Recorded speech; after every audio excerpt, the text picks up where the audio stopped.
정리한 복음 엘리트 누가라는 제목으로 말씀 선포하겠습니다. 다른 성경도 마찬가지지만 심지어 구약 성경까지도 마찬가지고 복음서는 더하죠. 이 성경이 쓰여진 것은 예수님이 누구시냐고 하는 것입니다. 그것을 보여주는 것인데요. 9장 18절에서 20절 예수님이 마태복음 16장에 있는 것처럼 예수님이 물으시죠. 사람들이 인자를 누구라고 하느냐? 사람들은 세례 요한, 엘리야, 선지자 이런 대답을 하는데 시몬 베드로가 대답하여 이르되 주는 그리스도십니다. 예수님이 그리스도라는 것을 보여주는 것이 누가복음의 이야기인 것입니다. 이 성경에서 계속 제일 중요하게 말씀하고 있는 내용인 것이죠. 그러니까 왜 그리스도가 오셔야 되느냐?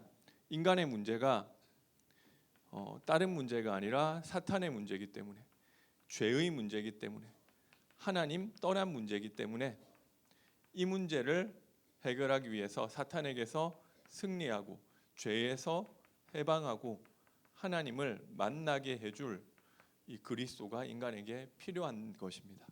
예수님이 누구냐고 했을 때 이 예수님이 그리스도시다. 이 그리스도가 오늘도 우리의 답 되시기를 바랍니다.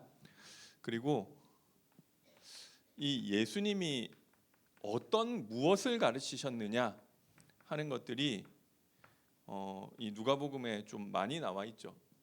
그래서 제일 중요한 내용이 누가는 예수님이 공생의 사역을 통해서 기도를 가르치셨구나. 어떻게 보면 이것들을 계속 누가복음에 보여주고 있는 것입니다. 사실 그래서 우리 사복음서를 흔히 얘기할 때 마태복음은 왕으로 오신 예수님이고 마가복음은 종으로 오신 예수님이고 요한복음은 하나님으로 오신 예수님이고 누가복음은 사람으로 오신 예수님이라고 하는데 누가복음이라고 다른 거랑 다르게 쓰여진 내용들이 그렇게 많지 않다는 거죠. 근데 좀 그런 부분이 누가복음에서 좀 많이 나와 있는 게 기도인데 하나님의 입장에서는 사실 기도할 필요가 없는 것이죠. 하나님이니까. 그런데 예수님이 인간 예수라고 했을 때는 하나님께 이 기도하는 것들을 그런 모습들이 되게 많이 나와 있고요. 그래서 우리가 기도할 때 이게 가장 중요하게 말씀하신 것이 11장 13절에 너희가 악할지라도 자기 자식에게 좋은 것을 줄 줄 알거든 하물며 너희 하늘 아버지께서 구하는 자에게 성령을 주시지 않겠느냐. 이 중요한 기도 제목을 예수님께서 주셨죠. 그리고 이 누가복음에 나와 있는 이 예수님의 이 사역에 대해서 나와 있는데요. 이 한마디로 말하면 오늘 19장 10절에 나와 있는 것처럼 잃어버린 자를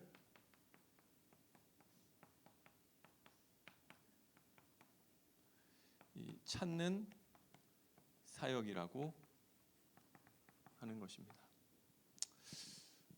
왜 이 예수님이 19장 1절에 보니까 예수님이 여리고를 들어가 지나가시는데 이게 제가 이거 학자들이 하는 얘기는 굳이 여리고를 지나갈 이유가 없는 거예요. 일부러 여기를 지나가시는데 굳이 이유가 있다면은 삭개오를 만나러 가신 거죠. 그래서 왜냐하면 삭개오가 예수님한테 못 나오니까 여리고를 지나가는데도 삭개오는 저기 예수님한테 갈 수가 없어요. 여기 보니까 키가 작고 사람이 많고 그러니까 갈 수가 없는 거죠. 삭개오만 그런 게 아니라 우리도 하나님께로 나아가려고 해도 나아갈 수가 없는 것입니다. 그러니까 나에게 찾아오셔야 되는 거예요. 내 삶 속으로 예수님이 나를 만나러 와주셔야 되는 것입니다. 그래서 예수님의 계속 잃어버린 자를 찾으러 다니는 것이 이 누가가 본 예수님의 이런 모습이었죠. 그래서 이 엠마오의 제자들도 엠마오 제자들은 이 예수님 어디 있는지도 모르는데 예수님이 찾아가시는 거잖아요. 이게 복음. 내가 하나님께 나아가는 것이 아니라 하나님이 나에게 와주시는 거예요. 이게 복음. 옛날에는 제가 이게 좀 별로 좋지가 않고 그러면 내가 하려고 해도 하나님 이거 못 만난다는 거 아니냐 이게 좀 그렇더라고요. 별로 기분이 안 좋더라고요. 그런데 근데 이미 나를 찾아오셨지 이 생각이 드니까 너무 감사하더라고요. 내가 가는 것이 아니라 주님이 나에게 와주셔야 되는데 그 왔을 때 이게 예수님이 이걸 하라고 안 했는데 마음의 변화가 일어났어요. 그래 내가 이때까지 내가 돈을 따라갔는데 주인이 바뀌어 버린 거예요. 내가 내 재산의 절반을 나눠주고 이 속여서 빼앗은 것은 4배로 갚고 이 주인이 바뀌었다는 거잖아요. 이 변화가 일어나는 것입니다. 그래서 예수님은 늘 이렇게 늘 현장 가고 찾아가고 이게 예수님의 삶이셨던 공생의 삶이셨던 거예요. 그러니까 보니까 제 개인적으로도 이게 저한테도 찾아오신 그런 것들이 있더라고요. 물론 실제로 예수님이 오신 것은 아닌데 제 마음에 그런 마음이 들었던 것 자체가 저는 제가 가고 뭐 이랬다고 생각을 했는데 내가 이거를 그 마음이 생긴 것 자체가 이 하나님이 먼저 은혜 주셨던 거더라고요. 그러고 싶은 마음 자체가 생겼고 나에게도 찾아왔고 그리고 또 누군가 말씀을 전해주는 사람이 있었고 그런 것들로 나에게 찾아오신 거죠. 그래서 우리도 찾아가는 사역. 그래서 우리 좀 다락방이 성경적인 것 같아요. 그래서 왜 그러냐면은 저도 지금도 교회에서도 다락방을 꽤 많이 하거든요. 근데 그러면 좋죠. 그런데 원칙은 가셔야 돼요. 왜냐하면 교회에 와서 다락방을 받는 사람들은 그나마 좀 괜찮은 사람들이 하는 것이고요. 이게 지속이 안 되게 돼 있어요. 일이 생기거나 가려고 했는데 이러고 저러고 그래서 이게 막 부르면은 다락방이 원래는 다 잘 안 되게 돼 있어요. 제자를 부르는 것이고 가야 된다. 그래서 근데 이게 왜냐하면 막 그 사람이 온다는 거는 마음에 힘이 있어야 되는데 실제 사람들은 교회까지 나올 수 있는 아니면 찾아가서 말씀 들을 수 있는 힘이 없기 때문에 가야 된다는 거죠. 예수님도 가셨고 이 삭개오한테 내가 있는 대로 와라 하면 이게 좀 어려운 거죠. 그래서 예수님은 늘 잃어버린 자를 찾으러 다니셨다. 그래서 나에게도 찾아오셨기 때문에 나도 전달하는 자가 돼야 되겠습니다. 나머지는 다른 복음서와 겹치는 내용이라고 할 수 있고요. 수요일 날에 제가 설교하게 되면 기독교 강요, 그러니까 기독교의 전체적인 내용들에 대해서 좀 말씀을 드렸었는데 큰 내용들은 다 끝났다고 생각을 하고요. 그러면 이제 뭐 할까 생각을 하다가 생각한 게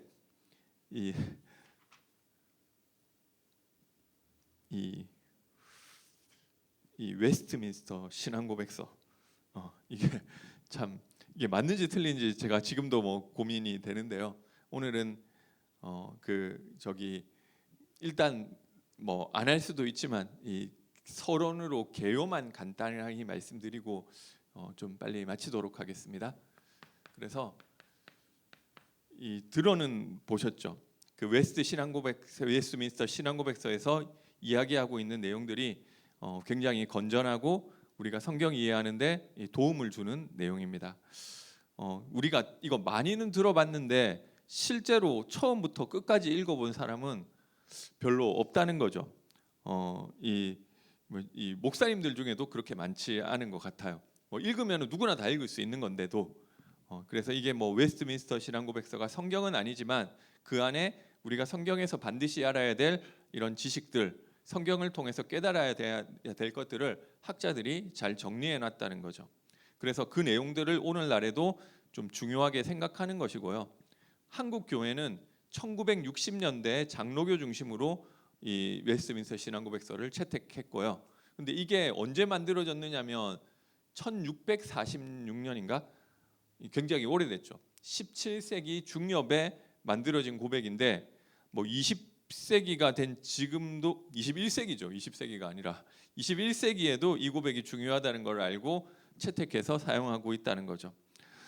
사실 이 고백 자체는 장로교나 개혁주의적 신학 색채를 되게 진하게 가지고 있다는 거죠.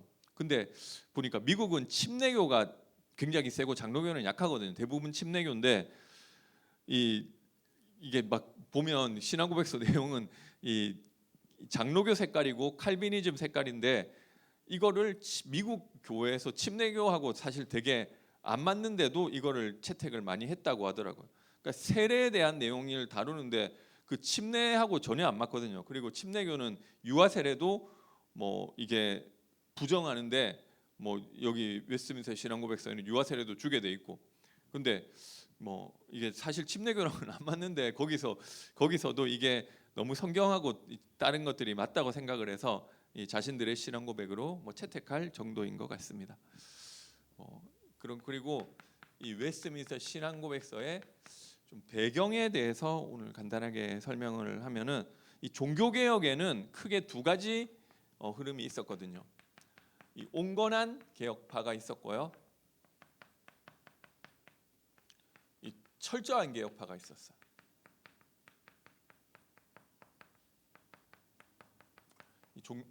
그러니까 이 말하자면 이 루터가 온건한 이 온건적인 개혁파라고 보면 되는데요. 아니 루터가 그 온건한다면 좀 이상하잖아요. 자기가 면직되고 죽을 위기에 처하면서까지 강력하게 종교 개혁을 추진했는데 왜 루터를 보고 온건한 개혁파라고 하냐 하면은 좀 의문을 가질 수도 있겠지만 루터의 개혁은 이 성경으로 돌아가자는 모토가 분명하고 천주교에서 그동안 이야기했던 면죄부라든지 공로를 쌓아서 구원을 얻는다든지 이런 부분을 철저히 배격하고 오직 의인은 믿음으로 말미암아 산다는 이 믿음 중심, 성경 중심을 부르짖은 개혁이 맞다는 거죠. 루터의 개혁은. 하지만 루터가 개혁한 내용들을 보면 그 큰 모토는 그렇지만 천주교에서 내려오던 이런 전통들 가운데 이거는 성경에서 이야기한 것은 아니지만 자기가 생각할 때 나쁜 건 아닌 것 같다. 뭐 이런 것들은 그냥 받아들이고 개혁을 안 했다는 거죠.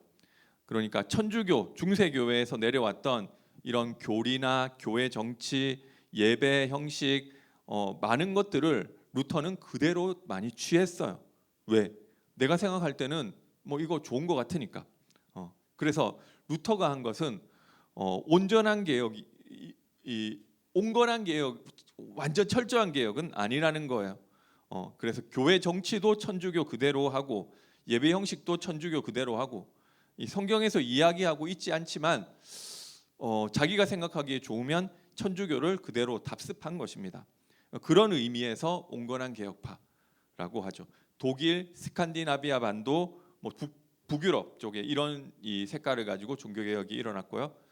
그런데 이 프랑스, 네덜란드, 스위스, 제네바를 중심으로는 이 칼빈의 영향을 지대하게 받았다는 거죠. 근데 칼빈의 개혁이 이거 말하자면 주도자가 이 루터고 이거는 이 제일 중심되는 인물이 칼빈인데 이 칼빈의 개혁은 철저한 개혁이었다는 거죠. 칼빈은 어떻게 주장했느냐면 아무리 좋아 보여도 성경이 뒷받침하고 있지 않은 것은 전부 다 없애야 된다는 거예요. 이 칼빈은 교회의 모든 것들을 성경의 패턴을 따라서 교회가 맞춰야 되는 것이지 교회가 옳다고 생각해서 이런 것들을 유지하면 안 된다고 잘못된 거라고 생각했죠. 그래서 온전히 모든 것을 성경의 패턴을 따라야 되고 성경에서 가르친 그 믿음을 가져야 되고 교회 정치도 성경에서 가르친 원리에 따라서 교회도 다스려야 되고 그리고 성경에서 유추할 수 있는 모든 핵심적인 내용을 따라서 예배도 드려야 되고 그러니까 천주교에서 종교적인 색깔, 잘못된 인본주의적인 색깔들을 철저하게 타파하고 성경 중심으로 전부 다 돌아가야 된다고 강력하게 주장을 했죠. 그래서 철저한 개혁이라고 이야기하는 것입니다. 모든 영역에 있어서 이 교회가 성경의 가르침에 맞추어 나가야지 되고, 성경에서 직접 언급하고 있든 아니면은 언급을 안 하고 있든지 간에 성경이 베이스가 돼서 어떻게 해야 되는지를 다 유추해서 해야 된다는 거예요. 이 칼빈하고 루터하고 그래 색깔이 좀 다르죠. 그래서 루터는 성경에서 직접 언급하고 있지 않는 한 뭐 그런 거는 내 마음대로 좀 해도 되는 거 아니냐, 이렇게 이제 이런 부분이 온건적이라는 것이고, 칼빈은 성경에서 언급 안 하는 것은 이 성경에서 이제 교회의 모든 부분을 하나님이 다 다스리고 가르쳐 주시는 거라고 생각하기 때문에 그 안에서 원리를 찾아내서 내 생각이 아니라 성경에서 유추한 대로 예배라든지 교회 정치라든지 믿음이라든지 모든 것을 다 바꿔야 된다고 생각한 것입니다. 이런 것들이 좀 차이가 나죠. 이게 종교개혁의 두 가지 큰 흐름이었었고요. 그러면 영국의 상황이 웨스트민스터 신앙고백, 웨스트민스터는 영국에 있는 데거든요. 그럼 영국의 상황이 어땠냐를 조금 참고해야 되겠죠. 이 신앙고백서에 대해서 생각을 할 때는. 그래서 웨스트민스터 신앙고백서가 영국에서 나왔는데 영국에도 이 두 가지 색깔이 두 가지가 다 있었다는 거예요. 영국도 이런 사실은 천주교 중세교회에서 벗어나서 이 교회가 독립을 했는데, 근데 거기에 있는 좀 이 개인적인 이유도 있었다는 거죠. 영국 왕이 그러니까 교황의 그늘에서 벗어나서 영국만의 교회를 만들고 싶었던 이런 정치적인 이유가 있었고요. 그리고 또 이혼을 하려고 하는데 그게 또 교황이 안 된다고 하니까 이런 개인적인 이유도 있었고, 그래서 그래서 이 수장을 교황에서 영국의 국왕으로 교회의 수장을 바꾸게 되었습니다. 영국의 국왕이 교회의 모든 통치권을 교황처럼 가지면서 나라도 다스리는 거죠. 이 정교를 일치시키기 위해서 이런 정치적 인본주의적인 색깔이 강한 상태에서 이 개혁을 한다고 천주교를 빠져나간 게 이 성공회, 영국 국교회라고 하는 것입니다. 그래서 왕이 이 교황 자리를 차지하고 교황 간섭을 안 받으면서 교회도 자기가 하고 이 나라 국가 정치도 자기가 다 하는 거죠. 그러면 이 사람들이 그 천주교에서 빠져나와서 어떻게 했느냐면 이 제도라든지 모든 것들은 다 그냥 로마 가톨릭 그대로 한 거예요. 그대로 모든 게 다 똑같은데 교황 자리만 왕으로 바꿨죠. 성공회도 그러니까 지금 보면 천주교랑 뭐 비스무리하게 뭐 한다는 거죠. 예배 형식도 그렇고 또 시스템도 이 성공회는 주교 시스템 뭐 이런 거 다 있거든요. 이 여러 가지 제도들을 그냥 거의 그대로 다 들여온 거예요. 물론 이거는 있어요. 믿음으로 구원받는다는 것에 영향받은 개혁파는 맞지만 이 정치적 개인적인 이유들이 다분히 깔려 있는 상태에서 개혁을 했다는 거죠. 그러니까 이 말하자면 유럽 대륙의 흐름에서 봤을 때는 온건한 개혁파 영향이 훨씬 이제 그런 색깔이라고 할 수 있죠. 그래서 이런 것들이 왕과 귀족 이런 힘 있는 사람들이 주축이 돼서 그 아래에 그러니까 정치 지도자들이 있고 그 아래 이제 주교가 있고 이 주교들을 통해서 모든 교회를 다 하나로 묶으려고 한 거죠. 그래서 영국 국교회가 나오고 이 국왕 중심으로 간다고 하는데 그래도 뭐 성경적 근거가 있어야 될 거 아니에요. 그래서 뭐 따오기를 다윗처럼 정치와 이 교회가 분리된 게 아니라 하나님의 나라가 되는 그런 국가를 우리가 건설하자는 식으로 이 성경 가지고 주장을 한 거죠. 그러니까 신정 정치를 해야 된다 이런 식으로 주장을 했는데 사실 그 내용을 보면 이게 왕권 보호하고 그 뭐 왕권 신수설이라고 하죠. 왕은 하나님이 세운 것이다. 뭐 이런 주장하려고 한 거죠. 그런데 이거는 이 로마 가톨릭과 다를 게 없다고 생각하는 사람들이 있었고 그 사람들이 아니다. 성경에 그렇지 않다. 하나님의 교회지 이게 왕의 교회냐. 그리고 교회는 그리스도만 머리지 절대로 왕이 교회의 머리가 될 수는 없는 거 아니냐. 뭐 이런 주장을 한 거죠.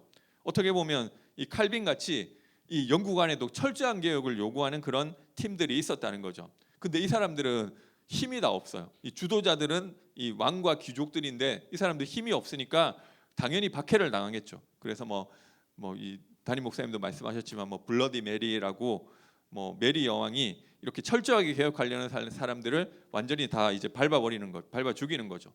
귀 자르고 코 자르고 엄청난 박해를 당했죠. 그러니까 그 사람들이 박해 당하다가 도망간 곳이 이 네덜란드인 거예요. 이 사람들이 네덜란드는 칼빈의 영향 받고 있었기 때문에 네덜란드 가가지고 이 칼빈의 지대한 영향을 받아버리는 거죠. 그래 이게 맞지.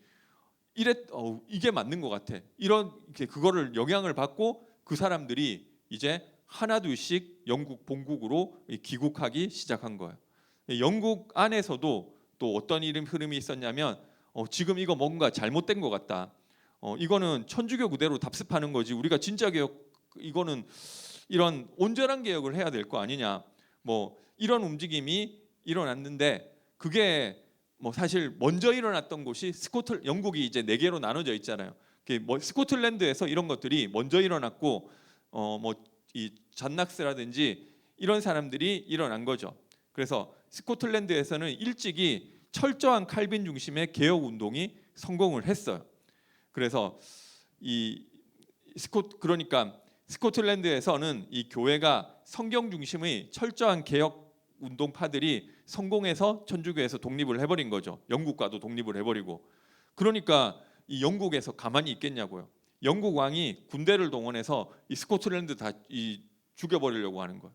그런데 스코틀랜드 군대하고 싸워서 이 영국군이 완전 대패를 하는 거죠. 스코틀랜드한테 대패할 수밖에 없었던 이유가 이 왕과 귀족들은 이 왕권 중심의 체제를 유지하고 교회도 왕권으로 움직이고 싶어 했는데 영국 안에도 칼빈 영향 받은 사람들이 많은 거예요. 특히 어디 많았냐면 의회. 그러니까 이 사람들이 이 정치도 그 의원들은 어떻게 생각? 정치도 여기 왕정 말고 이 의회 정치를 해야 된다. 그러니까 정치 색깔도 다르고 신앙 색깔도 다르니까 이 의원들이 군대 파견하겠다는데 도움을 안 주니까 그냥 왕하고 귀족이 얼마 안 되는 병력 가지고 싸웠다가 깨진 거죠. 그러니까 이제 대판 깨지고 나서 오히려 스코틀랜드가 큰 소리치고 요구하는데 국왕 중심으로 영국 너네도 이제 국왕 중심으로 하지 말고 의회 부활시켜라. 그리고 앞으로 의회에서 정치도 교회도 어떻게 새롭게 할지를 너네가 한번 의논해봐라. 이렇게 지시를 한 거죠. 전쟁이고 그걸 요구한 거예요.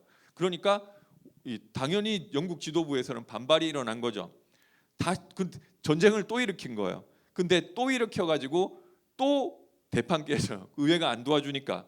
그러니까 어쩔 수 없이 이 스코틀랜드가 다 더 강하게 요구하니까 이 의회의 그 권한을 넘겨줘 버려요.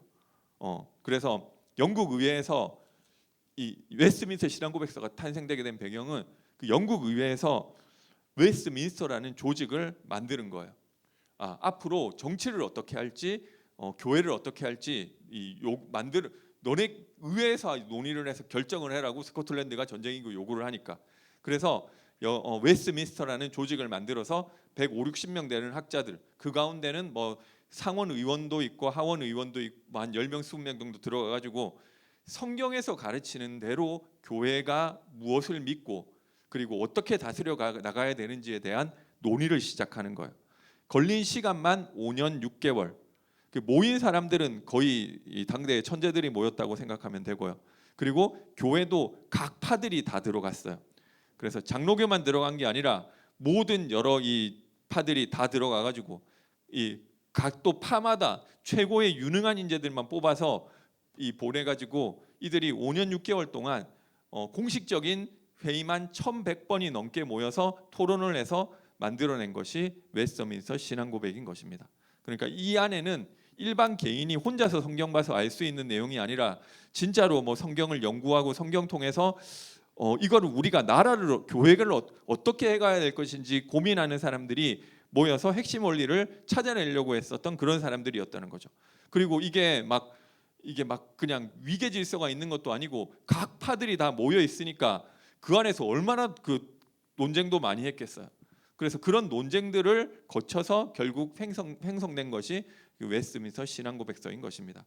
그래서 그 안에 이제 굉장한 이 중요한 우리들이 가지고 있어야 될 믿음의 내용들이 뭔지를 잘 정리해 놨다는 거죠. 그래서 우리가 궁금해할 만한 그런 여러 부분에 대해서도 조목조목 다 설명하고 있다고 보면 되는 것입니다.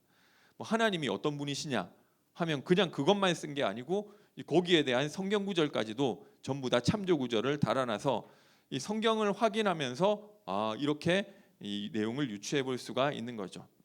그래서 이 구성은 이 웨스트민스터 신앙고백서가 있고요. 그리고 이 신앙고백을 기초로 해서 이 소요리 문답,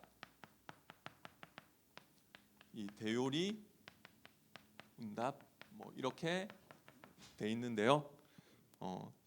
이 소요리 문답, 대요리 문답은 이게 신앙 고백의 기초에서 실제적으로 할 수 있는 구체적인 질문과 거기에 대한 답 이런 형식이죠. 인간이 왜 존재해야 되냐, 뭐 인간 존재의 이유가 무엇이냐, 뭐 이런 것들은 웨스트민스터 신앙 고백서에 이거는 신앙 고백서니까 이 고백으로 돼 있지 막 질문에 대한 답 형식으로 돼 있지 않잖아요. 그러니까 좀 세부적인 질문과 답으로 그렇게 돼 있고요. 이 웨스트민스터 신앙 고백서 안에만 이 챕터가 이 33개가 있는데 근데 이게 막 어마어마하게 두꺼운 게 아니라 챕터 하나하나가 좀 짧아요.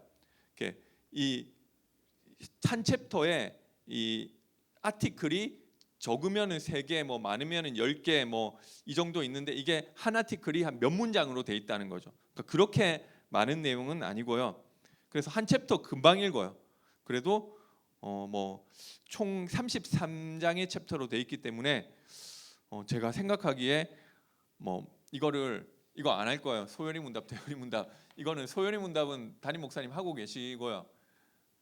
이거 뭐 안 할 건데 이거를 한 주에 뭐 하나 정도 보면 33주에 되지 않겠나. 제가 수요일 날 예배하는 게 뭐 보니까 1년에 한 열 몇 번 하는 것 같거든요. 한 2년 정도 되지 않겠나 싶은데 어쨌든 여기 나와 있는 성경 구절 정도는 좀 잘 기억해 두면 성경에서 이렇게 이야기하고 있구나 내용 정도로 가지고 있으면 개인의 신앙도 좀 튼튼해질 것이라고 생각하고요.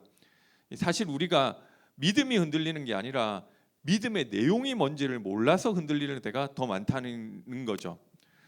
정확하게 뭔지를 모른다는 거죠. 이 성경에서 이야기하고 있는 기초가 흔들리지 않으니까 뭐 이렇게 쓸리고 저렇게 쏠리고 헷갈리는 거죠. 사실 이게 제가 이거 좀 하는 게 맞나 틀리냐 지금도 좀 이게 그런 게 내용이 고리타분하다는 거죠.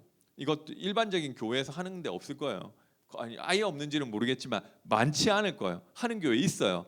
그런데 뭐 제가 얘기 들어보니까 막 중고등부에서 막 이거 했다가 막 중고등부 성도들 다 애들 다 안 나오고 뭐 이게 좀 그렇다고 하더라고요.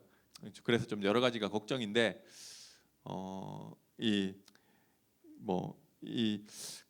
근데 이게 제가 보니까 우리 연간 기도 제목에 뭐 마르틴 루터 존 칼빈의 개혁주의 신학과 웨스트민스터 신앙 고백서의 교리에 기반한 대한 예수교조 이게 기도 제목에 있는데 그 웨스트민스터 신앙 고백서의 교리가 뭔지는 좀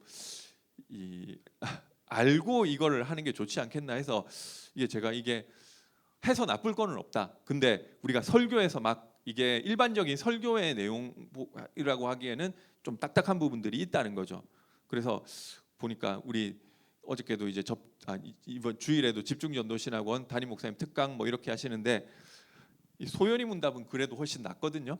덜 딱딱하고 질문하고 답하고 하는. 그래도 좀 이렇게 막 사람 많이 듣지는 않으시더라고요. 그 내용이 목사님이 꼭 이걸 뭐 딱딱하게 전달한다기보다는 원래 딱딱한 내용이라서 좀 그렇다는 거죠. 그래서 이게 하는 게 맞나 틀리나 이게 좀 그런데 이거 제가 이 33주 한다고 했지만 하다가 너무 아닌 것 같으면 그냥 중간에 그만하도록 하겠습니다. 그래서 뭐 그렇게 하는 거고요. 근데 뭐 이게 뭔가 새로운 것을 하는 게 아니고 이 속에 뭐 다 들어가 있어요. 예를 들어서 하나님이 인간이 죄를 범할 것 자체를 이미 작정하셨다. 이런 것도 들어가 있다는 거죠. 아니 그러면 하나님이 죄를 짓도록 작정을 했어? 그러면 하나님이 죄를 다 짓게 만들어 놓은 거 아니냐? 뭐 이런 식으로 생각하죠. 근데 그 내용도 뭐 다 들어가 있어요. 왜냐하면 이거를 연구를 하고 우리가 생각을 안 해봐서 그렇지, 생각을 하면은 그러면 죄까지도 하나님이 작정한 대로 흘러가야지, 하나님 작정한 대로 흘러간 게 아니라 돌연적으로 우발적으로 죄라는 게 튀어나와 가지고 하나님이 그거를 튀어나온 그 순간부터 대처한다? 그러면 하나님 아니잖아요. 그 신관부터 벌써 이상해지는 거죠. 그래서 여기서는 하나님이 죄의 조성자가 아니면서도 어떻게 하나님이 이 죄까지도 작정하실 수가 있는지, 이제 그런 뭐 비밀스러운 일들에 대해서도 사실 다루고 있어요. 그리고 이런 것들을 하면서 우리가 인정해야 될 것이 있다는 거죠. 그 비밀스러운 것을 하나님이 아시는 것처럼 인간이 철저하게 알 수는 없다. 설교 들을 때도 감안해야 되는 것이고요. 내가 저 설교를 들었더니 너무 논리적으로 합리적으로 딱 맞아떨어지고 이해가 된다, 궁금한 게 하나도 없을 정도로 다 풀려버렸다. 그렇지 않을 수도 있다. 만약 모든 게 다 그렇게 된다면은 그게 가짜다. 성경이 그렇게 싹 다 풀릴 수가 없는 것입니다. 어떤 영역은 이 비밀스러운 영역이 있는 거예요. 예수님이 100% 하나님이면서 100% 사람이다. 이거는 우리는 믿기만 믿지만 그게 어떻게 가능하냐? 이 신비로운 영스러운 영역이지 우리가 다 할 수 있는 게 아니라는 거예요. 우리가 뭐 하나님 아니잖아요. 그리고 우리가 구원받았다는 것도 구원의 확신을 가질 수 있지만 진짜 구원받았는지 안 받았는지 이런 부분에 대해서 생각해 보면 진짜 성령이 내 안에 계시는 것인지 아닌지 뭐 이런 것도 되게 신비스러운 영역이라는 거죠. 그래서 이런 이 고백서를 보면서도 이게 다다라고 생각할 수 없는 거죠. 좀 겸허한 자세가 필요하고요. 그러니까 우리가 이것을 통해서도 철저하게 성경과 하나님을 다 알 수 있는 것이 아니라는 사실을 인정해야 되는 것입니다. 이게 또 그게 사실 이 피조물로서 성경을 대하는 자세기도 하고요. 우리가 하나님 자신이 하나님을 이해하는 것처럼 완벽하게 알 수가 없다는 거죠. 하나님을 알 수도 있지만 그거 사실 내 수준으로 안다는 거라는 거예요. 내 수준으로 아는데 성경의 근거에서 하나님이 계시해 준 대로만 아는 것입니다. 그러면 성경에서 만약에 하나님에 대해서 100을 하나님이 이야기하고 있지만 내 수준이 50밖에 모를 수 있다는 거죠. 그러면 그 50이 성경에 근거한 거라면은 맞는 이야기라는 거예요. 그럼 성경을 통해서 우리가 100% 다 할 수 없고 내가 알아도 50%밖에 모르니까 그러면 그것도 또 잘못된 하나님 믿는 거 아니냐 이렇게 생각할 수 있는데 아니에요. 내가 50을 안다 하더라도 성경에 근거해서 믿으면 그 50만큼은 진리라는 거예요. 성경 베이스가 아니면 내 생각에서 나온 것이기 때문에 그거는 내가 만들어낸 하나님이지만 이 웨스트민스터 신앙고백의 기본적인 개념 자체가 성경 안에서 모든 것들이 다 나와야 된다는 거예요. 우리가 생각할 때 좋아 보이는 거, 우리가 생각할 때 하나님은 이래야 된다, 선해 보이는 것 말고 성경에서 무슨 이야기를 하고 있냐, 그게 칼빈이 이야기한 거죠. 그러면 칼빈은 완벽한 신학자냐? 아니죠. 칼빈이 신학 색깔과 방향을 이쪽으로 준 거는 너무 맞는 거예요. 제가 사실은 너무 감사한 거잖아요. 모든 것이 다 철저하게 성경에서 나와 있는 거. 우리 아무 생각 없이 하는 것도 그 내 생각대로 하는 게 아니라 이거를 제가 칼빈이 그 모든 걸 다 했는지 안 했는지를 이건 둘째 문제고 그렇게 생각하고 고민했다. 이거 자체만 해도 안 그러면 다 내 생각대로 할 텐데 이런 고민했다. 이거 자체만 해도 저는 너무 감사한 것 같아요. 뭐 이 칼빈이 그걸 했건 안 했건 그죠. 그리고 뭐 이 그 방향으로 가야 된다. 올바른 방향을 잡아줬다는 거잖아요. 그리고 뭐 어떻게 됐건 우리 뭐 다락방 이런저런 얘기했지만 우리 복음을 이런 칼빈이 그런 방향을 잡았고 또 류 목사님이 우리가 이 삶에 있어서 복음을 누리고 적용하는 부분에 있어서 전도 중심으로 전도인데 전도도 그리스도 중심으로 이게 류 목사님이 이렇건 저렇건 그 방향 잡아준 것은 너무 감사한 것 같아요. 우리가 신앙생활을 하면서도 다른 색깔과 다른 방향으로 되게 했는데 이거 아닌 것 같은 뭔가 아닌 것 같은데 다들 그렇게 하고 있고 그렇게 했었는데 뭐 이렇건 저렇건 올바른 방향 준 거는 후대 사람들이 보고 그렇지, 그게 맞지, 그쪽으로 가야지.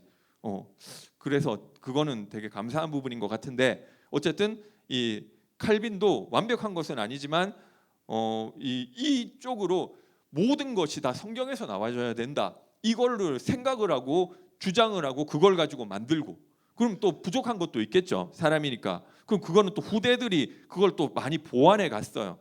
그러니까 칼빈 이후에도 17세기, 18세기 계속 새로운 학자들이 나와서 칼빈이 다루지 못한 부분들까지도 그 방향으로 정립을 한 거예요.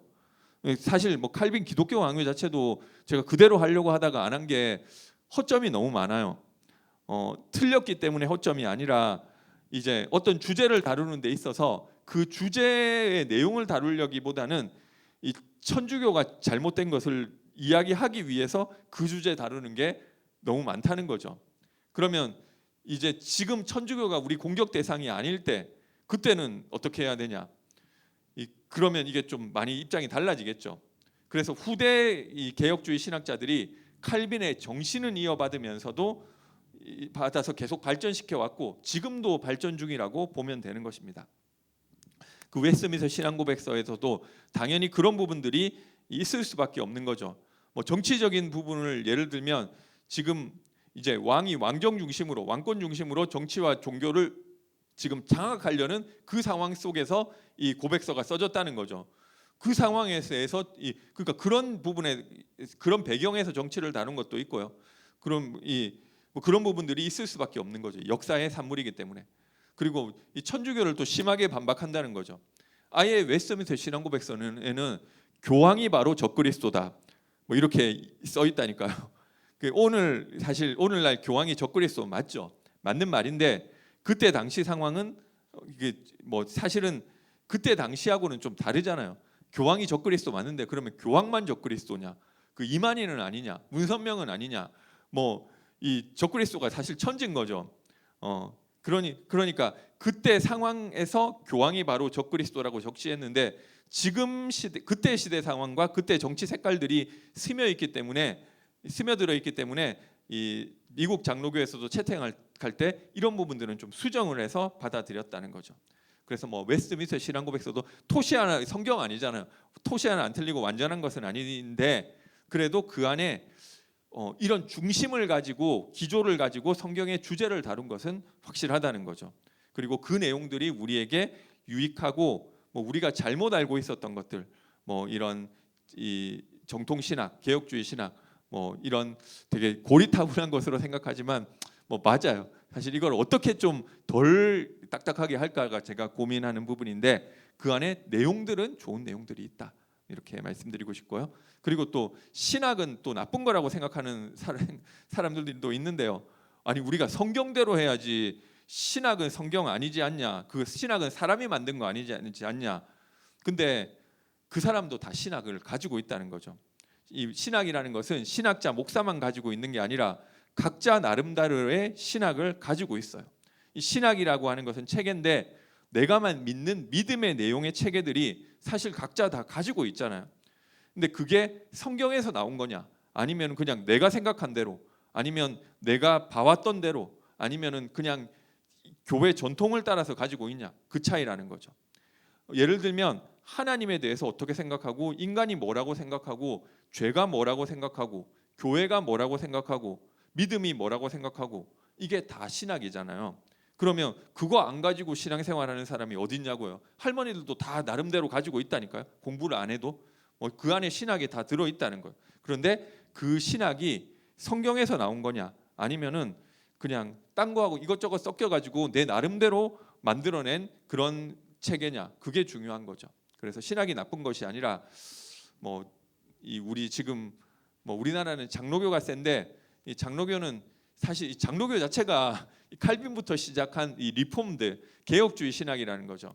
만일 이 목사님들이 그 개혁주의 신학 가지고 그것을 바탕으로 목회했다면은 좀 교회 어지러운 부분들이 좀 많이 줄었지 않을까, 이런 생각이 드는데요. 그런데 배울 때는 이거를 시험 점수 따기 위해서 이 신학으로 그냥 공부로 배우고, 실제 목회는 이 신학과 상관없이 목사님들이 자기 색깔 가지고 막 하는 경우가 많은 것 같아요. 그러니까 이 대표적인 게 목사가 교회에서 왕노릇 하려고 하는 거죠. 이게 완전 천주교 제도인데 자기는 주의 종, 성직자고 평신도는 이 주의 종 아래서 섬기고 복종해야 되는 이런 위계 질서로 바꿔버리는 거죠. 그 신학을 잘못해서 그런 거예요. 그런 게 없어요. 웨스트민스터 신앙고백서를 보면서 이 성경에 있는 내용들을 정리하면서 이 신앙생활에 좀 도움되는 내용들도 많이 있을 거라 생각하고요.